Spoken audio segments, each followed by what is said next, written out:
Hello everyone, आज के इस वीडियो में हम पढ़ने वाले हैं गायनेकोलॉजी का बहुत ही इम्पॉर्टेंट टॉपिक क्रिप्टोमेनोरिया के बारे में। क्रिप्टोमेनोरिया क्या है?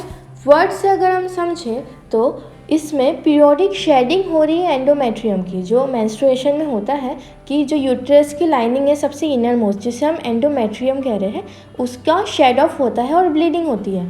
तो ब्लीडिंग तो हो रही है लेकिन मेंस्ट्रुअल ब्लड बाहर नहीं निकल पा रहा है जेनिटल ट्रैक्ट के, क्योंकि ऑब्स्ट्रक्शन है वहाँ पर पैसेज में। ठीक है, क्रिप्टोमेनोरिया एक कंडीशन है जिसमें पीरियोडिक शेडिंग हो रही है एंडोमेट्रियम की, जो नॉर्मल मेंस्ट्रुएशन है वो हो रहा है, लेकिन जो मेंस्ट्रुअल ब्लड है वो जेनिटल ट्रैक्ट के बाहर नहीं आ पा रहा है क्योंकि ऑब्स्ट्रक्शन है पैसेज में, due to obstruction in the passage. Okay, अब हम पढ़ेंगे कॉजेस कि क्या कारण हो सकते हैं क्रिप्टोमेनोरिया के, क्यों नहीं ब्लड बाहर आ रहा है, क्या ऑब्स्ट्रक्शन हो सकते हैं।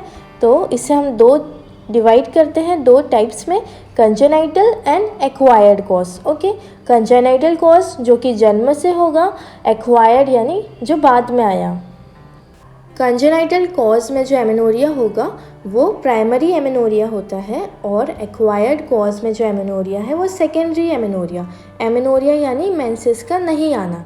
ठीक है, तो प्राइमरी एमेनोरिया क्या होता है? प्राइमरी एमेनोरिया यानी एक यंग गर्ल है जिसे मेंस्ट्रुएशन नहीं आया है, 16 इयर्स ऑफ एज हो गई तब भी नहीं आया है, और सेकेंडरी सेक्सुअल कैरेक्टर्स भी 14 इयर्स ऑफ एज तक भी डेवलप नहीं हुए हैं। ठीक है, तो प्राइमरी एमेनोरिया की कैटेगरी में आते हैं कंजेनाइटल कॉजेस। उसमें सबसे नंबर 1 कॉजेस इम्परफोरेटेड हाइमन।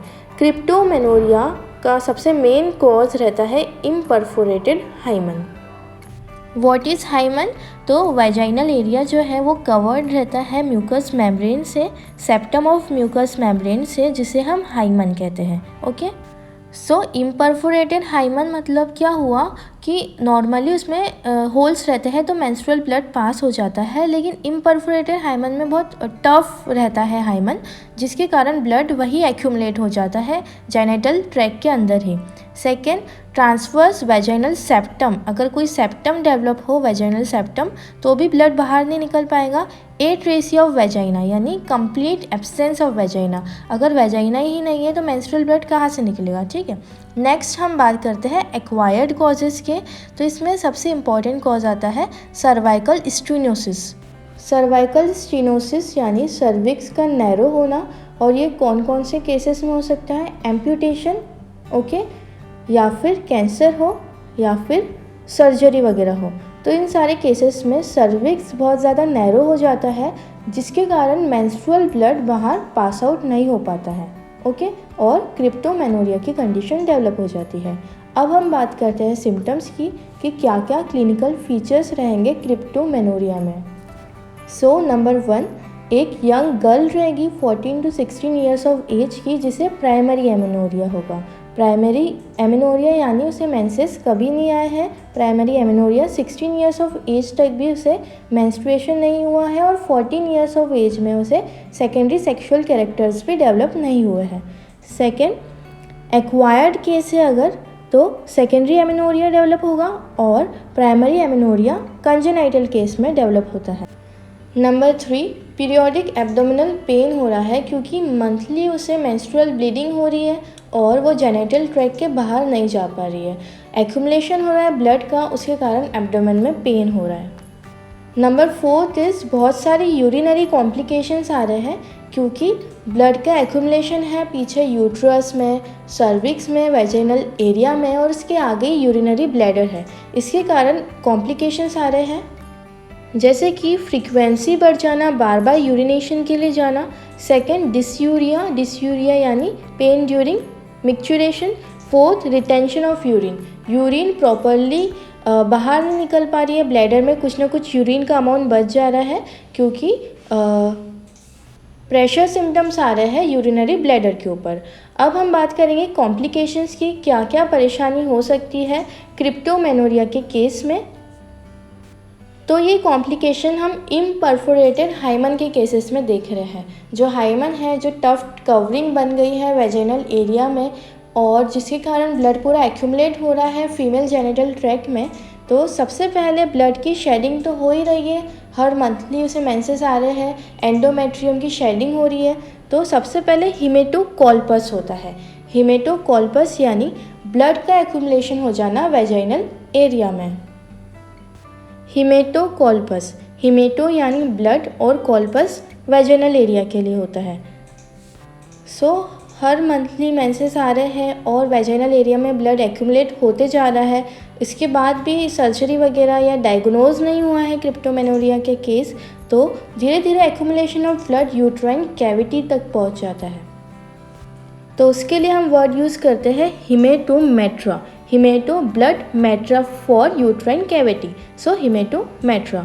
हिमेटोमेट्रा के बाद फैलोपियन ट्यूब तक एक्यूमुलेशन हो जाता है मेंस्ट्रुअल ब्लड का, जिसे हम कहते हैं हिमेटोसल्फिंक्स। नेक्स्ट हम बढ़ते हैं इन्वेस्टिगेशंस की तरफ। कैसे पता लगाएंगे क्रिप्टोमेनोरिया के केस? तो सबसे पहले हम फिजिकल एग्जामिनेशन करते हैं। जब हम एब्डोमेन का एग्जामिनेशन करते हैं तो सुप्राप्यूबिक रीजन पर ग्लोबुलर मास फील होता है, क्योंकि पूरा ब्लड वहाँ पर एक्यूमुलेट हो गया है अंदर यूट्राइन कैविटी में। तो सुप्राप्यूबिक रीजन पर ग्लोबुलर मास का फील होना। सेकेंड, जब वल्वल एरिया को हम एग्जामिन करते हैं, इम्परफोरेटेड हाइमन की वजह से वो पूरा बाहर बल्ज आउट होगा, क्योंकि पूरा ब्लड का प्रेशर लग रहा है बाहर की तरफ, तो टेंस बल्जिंग हाइमन, और वहाँ पर पूरा ब्लूइश डिस्कलरेशन होगा। So in vulval examination there is tense bulging hymen and bluish discolouration of that area. Rectal examination जब हम फील करेंगे वहाँ से, तो हमें यूट्रस पूरा बल्ज आउट फील होगा और वेजाइनल एरिया भी, क्योंकि वहाँ पे ब्लड का एक्यूमुलेशन है। ओके, क्योंकि हिमेटोकॉल्पस हिमेटोमेट्रा की कंडीशन डेवलप हो गई है, इसलिए bulge vagina and bulge uterine cavity. Okay, so ये फिजिकल एग्जामिनेशन हमने करे एब्डोमेन, वल्वल और रेक्टल एग्जामिनेशन। नेक्स्ट हम करते हैं रेडियोलॉजिकल एग्जामिनेशन। ओके, तो रेडियोलॉजिकल एग्जामिनेशन में हमें हिमेटोमेट्रा, हिमेटोसल्फिंक्स, हिमेटोकॉल्पस ये सारी कंडीशन ईजिली विजिबल हो जाएगी। ओके, क्योंकि ब्लड अलग कलर का दिखेगा यूएसजी में, और जो दूसरी चीज़ें हैं, दूसरे ऑर्गन्स हैं, वो अलग दिखेंगे। तो हिमेटोमेट्रा, हिमेटोसल्फिंक्स और हिमेटोकॉल्पस ये सब हमें नज़र आ जाएंगे। नेक्स्ट हम बढ़ते हैं ट्रीटमेंट की ओर कि क्या मैनेजमेंट है क्रिप्टोमेनोरिया के केसेस का। तो नंबर 1 है जो इम्परफोरेटेड हाइमन है, उसका वेरी इंपॉर्टेंट है सर्जरी, क्रूशिएट इंसिजन लगाते हैं। ओके, तो ये एग्ज़ाम में बहुत बार पूछा गया है कि इम्परफोरेटेड हाइमन के लिए क्या करते हैं, क्रूशिएट इंसिजन लगाते हैं।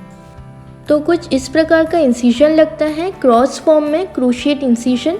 सेकेंड, एंटीबायोटिक्स देते हैं, और थर्ड, डायलिटेशन करवाते हैं अगर सर्वाइकल स्टेनोसिस है। ठीक है, सर्वाइकल हार्डनिंग है, नैरोइंग है, तो डायलिटेशन करवाते हैं। फोर्थ, रिकन्स्ट्रक्टिव सर्जरी करवाते हैं अगर कंजेनाइटल है, प्राइमरी एमेनोरिया का केस है, और जो ट्रांस वेजाइनल सेप्टम है या वेजाइनल एट्रेसिया है, सर्वाइकल एट्रेसिया है कि वेजाइना ही नहीं है, तो इन सारे केसेस में हम रिकन्स्ट्रक्टिव सर्जरी करवाते हैं। Okay, so this is all about cryptomenorrhoea. I hope you understood the topic. If you like the video, don't forget to like, subscribe to my channel. I am Dr. Prachi and thank you so much for watching.